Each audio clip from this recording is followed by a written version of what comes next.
राधा वल्लभ संप्रदाय में राधा तत्व। राधा तत्व के निरूपण में राधा वल्लभ संप्रदाय का अपना एक विशिष्ट मंतव्य है। वो वैष्णव संप्रदाय 16वें शतक में वृंदावन में उत्पन्न हुआ, यहीं पुष्पित और फल संपन्न हुआ। इस संप्रदाय का इतिहास तथा सिद्धांत विशेष रूप से जनसाधारण में प्रख्यात नहीं है, इसलिए इस मत के संस्थापक का थोड़ा परिचय देना पड़ेगा। इस मत के संस्थापक का नाम हरिवंश जी या हित हरिवंश जी है। घर छोड़ के आए तो रास्ते में 2 लड़कियों से शादी कर ली। अच्छा, ठाकुर जी ने कहा इन दोनों को ले जाओ। उसी में तो रात छोटी सरकार बड़ी सरकार ये जो है ना, ये दोनों औरतों का उसी में से थे, 2 का एक के राखों से एक का बिलासपुर। जो श्री कृष्ण चंद्र जी की मुरली के अवतार माने जाते हैं। इनके पूर्व पुरुष उत्तर प्रदेश के सहारनपुर जिले के प्रसिद्ध स्थान देवबंद के निवासी थे, परंतु हरिवंश जी का जन्म स्थान बादग्राम नामक स्थल है, जो आज मथुरा से 4 कोस की दूरी पर है। इनके पिता का नाम था व्यास मिश्र और माता का नाम तारा रानी। गौड़ ब्राह्मण थे और आज भी इनके वंशज देवबंद और वृंदावन दोनों स्थानों में पाए जाते हैं। व्यास मिश्र के पांडित्य की ख्याति विशेष थी, इसलिए किसी मुसलमान बादशाह के वो विशेष कृपा पात्र थे। वो रहते तो थे देवबंद में, परंतु किसी दैव प्रेरणा से ये अपनी गर्भवती पत्नी को साथ लेकर वृंदावन के लिए चल पड़े। यही बादग्राम में इनके पुत्र हित हरिवंश जी का जन्म हुआ। इनके जन्म संवत के विषय में कुछ मतभेद सा है, परंतु सांप्रदायिक प्रमाण पर माना जाता है। इनका जन्म 1503 ईस्वी की वैशाख शुक्ल एकादशी सोमवार को प्रातःकाल सूर्योदय के समय हुआ। श्री भगवत मुदित कृत रसिक माल के हित चरित्र में इस समय का उल्लेख किया गया है। हित हरिवंश जी का आरंभिक जीवन उनके पितृग्राम में ही बीता। वहाँ वो रुक्मिणी देवी से विवाह कर बड़े आनंद के साथ गृहस्थ जीवन बिताते थे। अनंतर श्री राधिका जी के आदेश से अकेले ही वृंदावन के लिए निकल पड़े।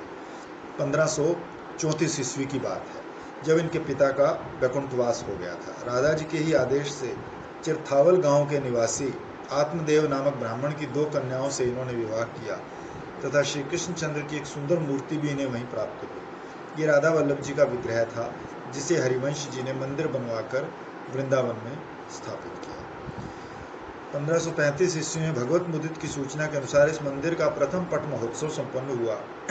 इनका दीक्षा गुरु कोई व्यक्ति नहीं था, प्रत्युत श्री राधा जी ने ही इन्हें स्वप्न में अपने मंत्र की दीक्षा देकर अपना शिष्य बनाया। इस घटना का उल्लेख संप्रदाय के अनेक ग्रंथों में किया गया है। श्री हित हरिवंश जी द्वारा विठल दास को लिखित एक पत्र में ये घटना स्पष्ट निर्दिष्ट की गई है कि राधा जी इस मार्ग की गुरु स्थानीय है। फलतः इस मार्ग में कृष्ण की अपेक्षा राधा जी का विशेष महत्व होना स्वाभाविक है। अपने मत का तथा रसमयी साधना का प्रचार कर इन्होंने गृहस्थी में रहते हुए भी विरक्त जीवन ही बिताया। 50 साल की आयु में शारदीय पूर्णिमा के दिन 1553 ईस्वी में उन्होंने भगवान की अंतरंग लीला में प्रवेश किया। ये विशुद्ध रसमार्गी सिद्धांत है, जिसमें विशुद्ध प्रेम ही परम तत्व के रूप में प्रतिष्ठित किया गया है। ये प्रेम तत्व ही अनेकों रूपों में विद्यमान रहता है। वही जीव रूप है, वही विभू रूप है। इस परम तत्व का अभिधान हित है। ये हित ही ब्रह्म है, प्रेम ही परमात्मा है। यही व्यापक प्रेम नित्य विहार केली में 4 रूपों में व्याप्त है, अर्थात युगल रूप राधा और कृष्ण, श्री वृंदावन और सहचरी। विश्व में जितने स्थावर जंगम प्राणी विद्यमान हैं, वो सब प्रेम के ही स्थूल रूप हैं। ये प्रेम चर और अचर सर्वत्र व्याप्त रहता है। लाडली दास जी के शब्दों में सर्वे चित्र हित मित्र के अहलो धामी धाम, अर्थात जहाँ तक धाम है और जहाँ तक धामी है, सब उस प्रेम देवता के हित मित्र के चित्र हैं। इस विशुद्ध प्रेम का नाम है हित। इसकी व्यापकता को चाचा श्री हित वृंदावन दास जी ने बड़े सुंदर शब्दों में प्रकट किया है कि यही युगल किशोर के हृदय में है, वही मुनियों का मन मोहित करता है तथा स्थिर चर सब में व्याप्त है। ये प्रेम अनिर्वचनीय तत्व है। ये एक होकर भी अनेक है। वही प्रिया है, वही प्रीतम है, वही सखी है, वही वृंदावन है और वही इन सब से परे भी है। ये सब मिलकर उसका रसास्वादन करते हैं, उसे जानना चाहते हैं। उसने सबके चित्त का हरण कर रखा है। प्रेम उनके चित्त को कैसे वश में कर रहा है, ये बात सर्वज्ञ होकर मुनिजन भी नहीं जान पाते। ये प्रेम अमृत रूप है, मूक के आस्वादन की भांति अव्यक्त है, एक रहस्य है जो राधा कृष्ण के चित्त को हरण करने वाला है। इसकी प्रशंसा में आचार्य ने स्वयं लिखा है कि यहाँ वृंदावन के वेतस कुंजों में एक रहस्य है। औरों की तो बात क्या, ये ब्रह्मा नारद शुकदेव के लिए भी अगम्य है। ये महाभागवत गण भी उसे नहीं जान पाए। उनकी सबसे भारी विशेषता तो ये है कि वे श्री राधा और कृष्ण के चित्त चुराने में चतुर है। यही दिव्य प्रेम ही इस मार्ग में परमार्थ स्थानीय है। इसी की प्राप्ति साधक के जीवन का परम लक्ष्य है। प्रेम का रूप। राधा वल्लभी संप्रदाय प्रेम तत्व का उपासक रस मार्गी संप्रदाय है। प्रेम के निरूपण में इसने एक नवीन मार्ग का अनुसरण किया है। प्रेम के उत्कर्ष का काल कौन सा है, संभोग काल या वियोग काल? तो प्रिया प्रीतम का जब मधुर मिलन होता है तब प्रेम अपने चरम उत्कर्ष पर होता है, अथवा प्रिया प्रीतम के वियोग काल में प्रेम अपना उत्कृष्ट रूप धारण करता है।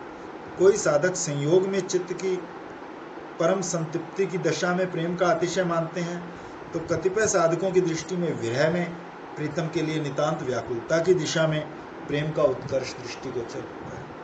परंतु हित हरिवंश का दृष्टिकोण इन दोनों पक्षों से नितांत विलक्षण है। मधुर से मधुर पदार्थ की उपस्थिति में उसके लिए जब तक एक उत्कट पिपासा, एक अतृप्त भूख और एक अक्षुण्ण चाह नहीं बनी रहती, तब तक उस मधुर के माधुर्य का आनंद नहीं मिलता। मिलन के लिए उत्कट पिपासा, अतृप्त भूख के क्षण में वो मधुर पदार्थ नितांत दूर तथा व्यवस्थित रहता है, फलतः उस समय भी माधुर्य की यथार्थ अनुभूति नहीं होती।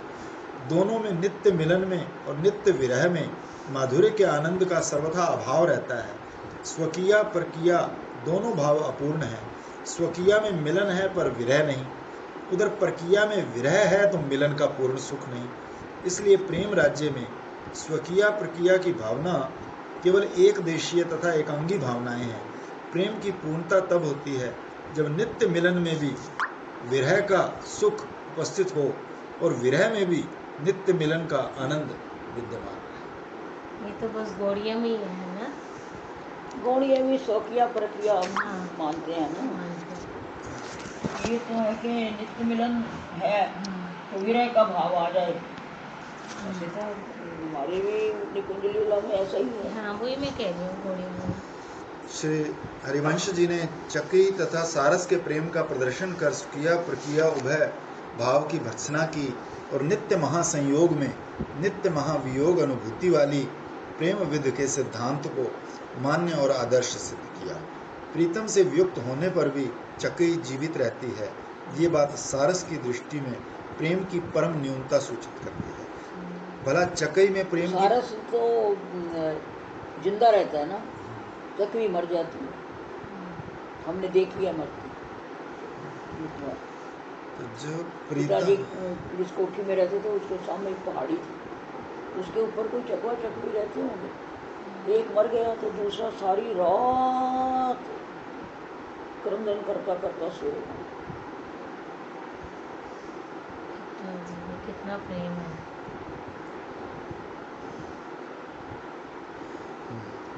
तो सारस की धर्म प्रिया सारसी अपने प्रीतम से बिछुड़ते ही प्राण छोड़ देती है, तो वो अपने प्रीतम के संग रहने में अपने जीवन की कृतार्थता मानती है। प्रीतम का क्षण भर वियोग उसके लिए असह्य उठता है, इसलिए वो प्रिय प्राणों को निछावर करने से तनिक नहीं हटती। हे सारस, तुम अपनी प्रिया के वियोग होने पर अपने प्राण छोड़ देते हो, तो तुम प्रेम की पीड़ क्या जानो? तो ये तो वो व्यक्ति जानता है जो वियोग में शरीर धारण कर वेदना को सहता है और प्रेम अग्नि की तीव्र ज्वाला को अपने ऊपर लेकर भी जीवित रहता है। तो प्रेम में प्राण देने से तो अपने प्रिय के सामने प्रेम की मर्म भरी अभिव्यक्ति करने का अवसर ही नहीं मिलता। प्रेम की यथार्थ और परिपूर्ण अभिव्यक्ति के लिए तो विरह की घड़ियों का दाह सहना अनिवार्य होता है। तुम तो कांता के पास सदा रहते हो, इसलिए प्रेम का मर्म क्या जानो। तात्पर्य यह है कि चकई का प्रेम विरह प्रधान है और सारसी का प्रेम मिलन प्रधान। सारसी का मिलन प्रधान है मिलन प्रधान और चकवी का विरह विरह प्रधान। तो प्रेम विरह की व्याख्या में अपने एक कथन को उद्धृत करना चाहता हूँ। ये प्रेम विरह ही राधा वल्लभीय पद्धति का सार है कि मिलन में भी विरह जैसी उत्कंठा इसका प्राण है। युगल सरकार श्री राधा वल्लभ तो लाल ये के जो प्रेम है चित्रलीला यही है और क्या? हाँ वही है।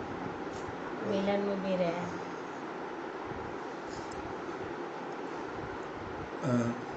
चाहे परंतु इस मिलन में प्रेम की क्षीणता नहीं है, प्रत्युत प्रतिक्षण नूतनता का स्वाद है, चाह और चटपटी है। तभी तो दीदी देखो कल जब पढ़ रही थी कितना अच्छा प्रेम से ऊपर सब कुछ स्नेह भाव, माँ बाप का कितना प्रेम, जब यहाँ बस। प्रेम थोड़ा सा इतना अच्छा, वहाँ तो कितना क्या। कहते मिले ही रहत मानो कबू मिले ही ना। इस प्रकार स्वकीय प्रकिया विरह मिलन स्व पर भेद रहित नित्य विहार रस ही श्री हित महाप्रभु का इष्ट तत्व है। श्री करपात्री जी ने इस प्रेम तत्व का प्रतिपादन दोनों दृष्टांतों को दृष्टि में रखकर किया है। अभी श्री जी भूल जाती है ना वो प्रेम भाव। राधा वल्लभीय संप्रदाय की प्रेम कल्पना की ये मान्यता अवश्य अपूर्व और विलक्षण है। प्रेम की चटपटी चाह की मंजुल व्याख्या ऊपर दी गई सचमुच निराली, अंतरंग और मनोवैज्ञानिक है। हित हरिवंश जी के द्वारा ऊपर व्याख्यात प्रेम विरह की कल्पना अन्य रसिक समाज में भी मान्य है। गंभीरता से देखने पर ज्ञात होगा कि विरह दो प्रकार का है, स्थूल तथा सूक्ष्म।